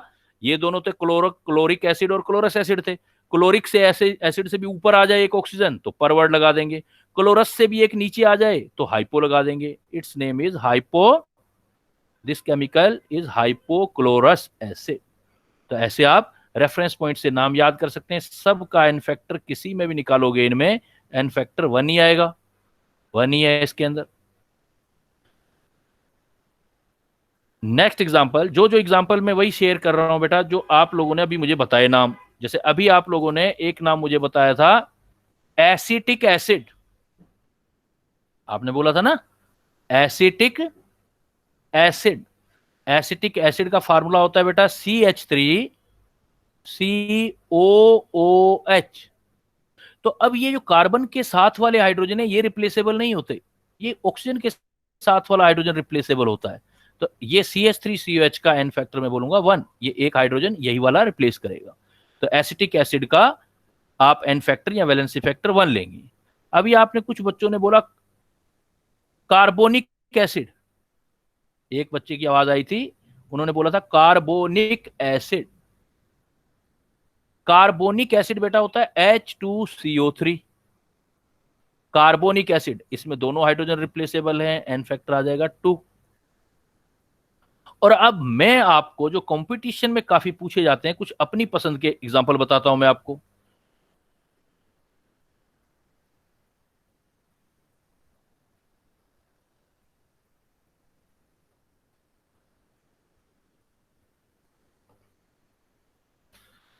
इसमें देखो आप जो कंपटीशन में यूज होते हैं बेटा, एक होता है, आता है बहुत सारा प्रॉब्लम आता है ऑक्सैलिक एसिड।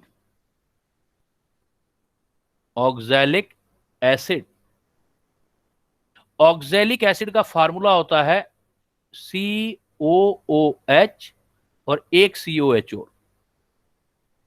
और कंबाइन लिखना चाहो तो इसका फार्मूला ऐसे भी लिख देते हैं H2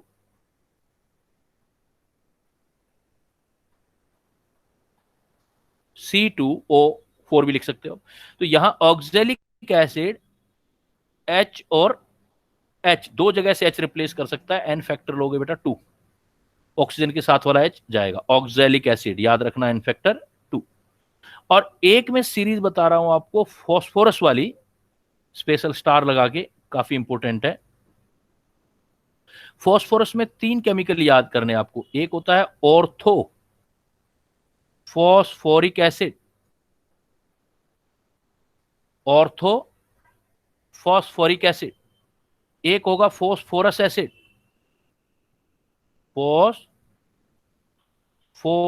एसिड, और 1 होगा बेटा hypophosphorous acid, hypophosphorous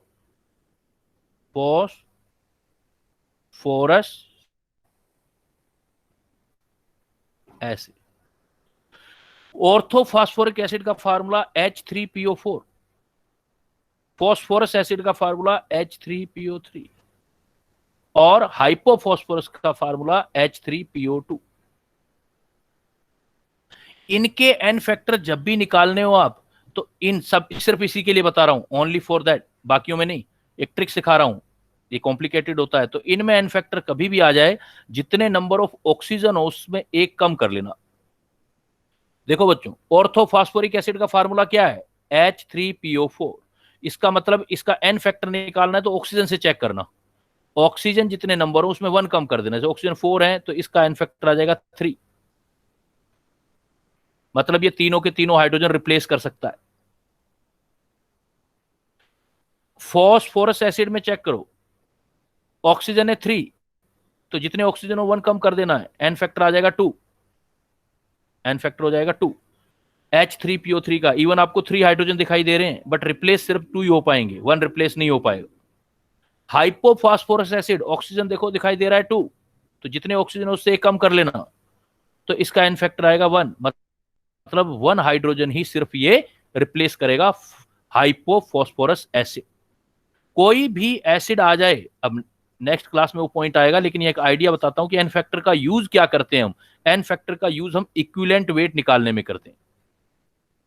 equivalent weight अब होता क्या है ये क्लास में बताऊंगा, रेडॉक्स वाला जब चैप्टर अभी नेक्स्ट वाला चलेगा। इक्विवेलेंट वेट को ई लिखते हैं और ये किसी के भी फार्मूला वेट में अगर उसके एन फैक्टर का डिवाइड कर दिया जाए तो तो एक वैल्यू आती है, उसको बोलते हैं equivalent weight. Equivalent weight is equal to formula weight upon n factor, formula weight upon n factor. Suppose मुझे इक्विवेलेंट वेट ऑर्थोफॉस्फोरिक एसिड से मेरे से पूछा है, तो इसका फार्मूला वेट सपोज एम है, तो एन फैक्टर 3 यूज करूंगा, ये आ जाएगा m-3। मुझसे इक्विवेलेंट वेट फॉस्फोरस एसिड का पूछा है, फॉस्फोरस, तो एन फैक्टर 2 है, तो मैं बोलूंगा इसका m-2। और हाइपोफॉस्फोरस है तो मैं बोलूंगा m-1। जो एन फैक्टर होता है उसको फार्मूला वेट से डिवाइड कर देते हैं, तो एक वेट कैलकुलेट होता है, that is known as equivalent wait.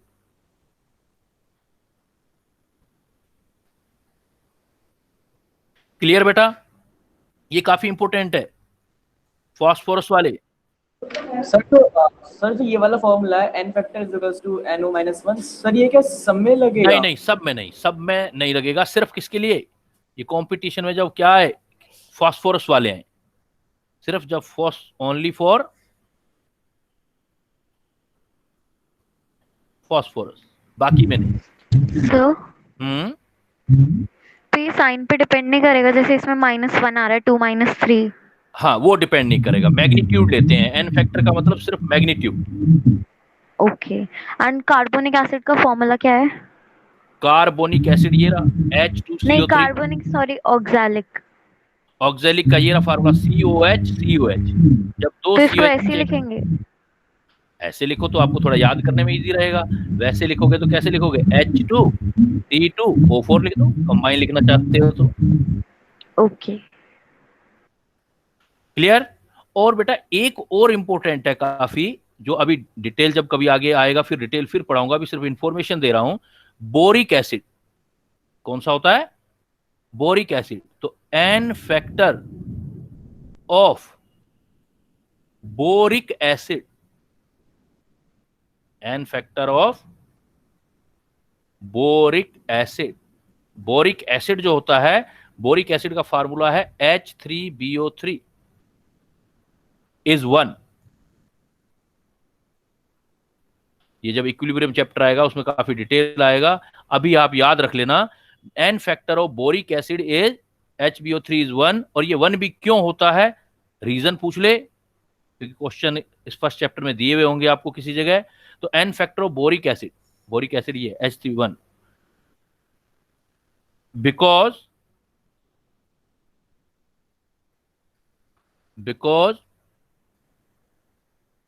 it, यहां लिख दीजिए,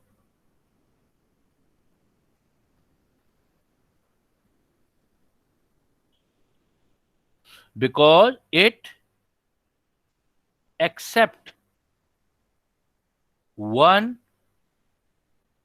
OH negative from water और बेस।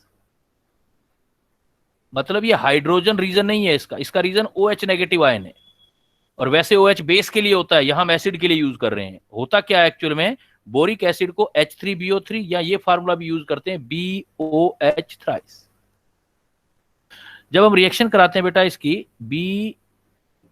पी ब्लॉक में आएगा आगे चल के, BOH थ्राइस, वाटर के साथ जब इसका रिएक्शन होता है, तो वाटर के साथ रिएक्शन होता है तो HOH, तो ये क्या करता है, इस OH को अपने साथ ले लेता है नेगेटिव वाले को, बोरोन, और ये बना देता है BOH4। 3 तो पहले थे, 1 OH नेगेटिव आ गया और इसके साथ प्लस H पॉजिटिव आ जाता है। बट ये H पॉजिटिव बोरिक एसिड ने नहीं दिया, ये वाटर वाला आया H पॉजिटिव, तो इसलिए हुआ तो एक ही OH का चेंज, इसलिए इसका N फैक्टर 1 यूज करोगे। Number of boric acid H3BO3 is 1 because it accept 1 OH from water और बेस। दैट्स वाई इस बोरिक एसिड की कैटेगरी बिल्कुल अलग है, इसको हम बोलते हैं, ये वर्ड रट लेना, वीक मोनोबेसिक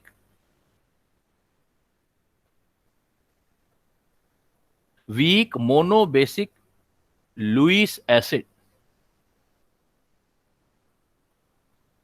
बहुत पूछा जाता है क्योंकि सबसे अलग है, इसे अलग पूछा जाता है। वीक मोनोबेसिक लुईस एसिड, मतलब ये जो एसिड है बोरिक एसिड, ये बाकी वाले जो ऊपर जितने एसिड कर रहे हो उससे डिफरेंट है।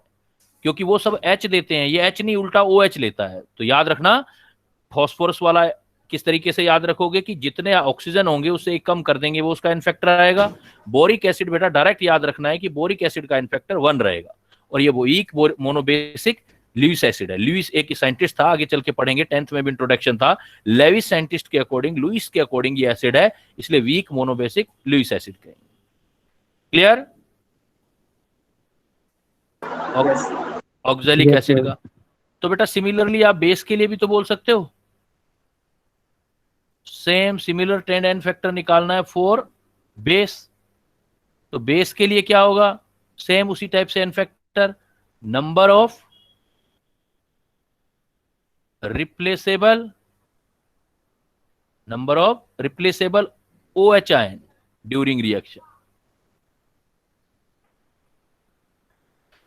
जैसे सपोज मैं कह दूं KOH, तो बेटा एक OH रिप्लेस कर सकता है वो, तो एन फैक्टर हो गया 1। अगर मैं कह दूं आपको जैसे CaOH twice, sir screen visible नहीं है।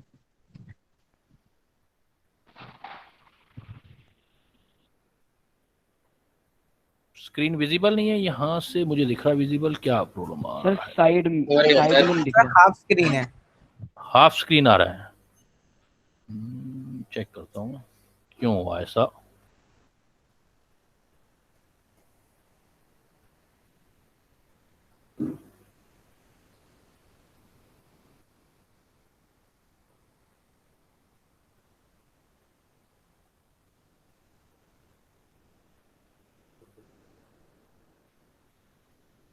बोर्ड शेयर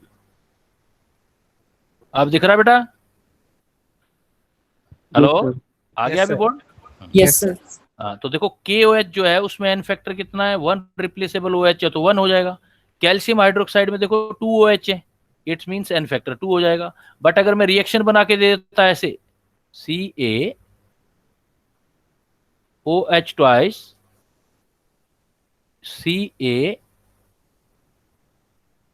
CaOHCl, सपोज कोई रिएक्शन बना दिया मैंने, अपने मन से ही बना दिया, तो अब देखो अब इसका एन फैक्टर कितना होगा, CaOH ट्वाइस है, बट CaOH ट्वाइस है, लेकिन बट इसमें अभी देखो दोनों OH रिप्लेस तो नहीं हुए, अभी भी एक बाकी है। इट मींस एन फैक्टर अब मैं 2 नहीं लूंगा, अब कितना लूंगा रिएक्शन में, 1।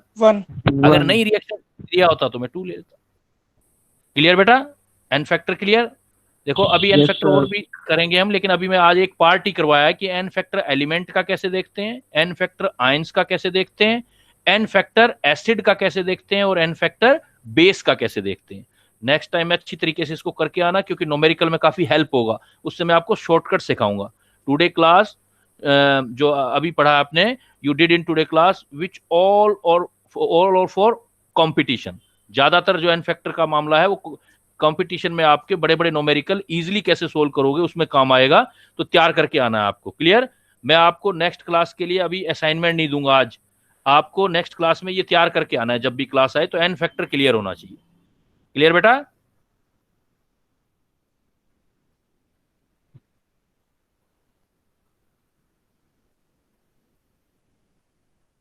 Hello? Yes sir. Yes sir. तो मैं क्लास अभी बेटा वाइंड अप कर रहा हूं, और नेक्स्ट क्लास में मैं वो नहीं दूंगा, असाइन नहीं दूंगा, ये करके आना है, असाइनमेंट नहीं करना। ये आपने टॉपिक कंप्लीट हो गया? नहीं, अभी इसी पर तो काम कराना है ना, इसलिए तो करवा रहा हूँ ये टॉपिक। Okay sir. इस टॉपिक पे हमको न्यूमेरिकल काम करना है, फिर हम न्यूमेरिलिटी जो नॉर्मेलिटी वगैरह था वो हम तैयार करेंगे। Clear? Okay sir. Yes sir. Okay बेटा, see you very soon for next lesson. Thank you.